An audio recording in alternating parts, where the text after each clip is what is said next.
Hello guys and welcome back to the channel. In this video, I'm going to show you how you can use layout for Instagram stories. So let's get started. First of all, you gotta open Instagram and log into your account.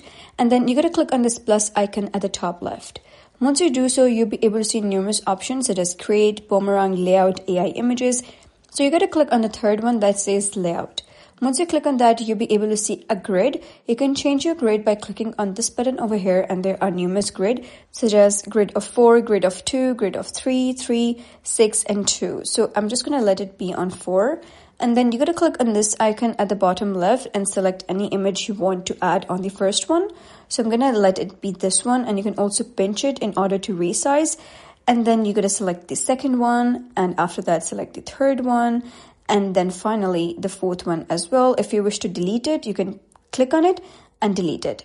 And I'm going to let the fourth one be this, and then click on this tick icon. And now this is basically a layout created.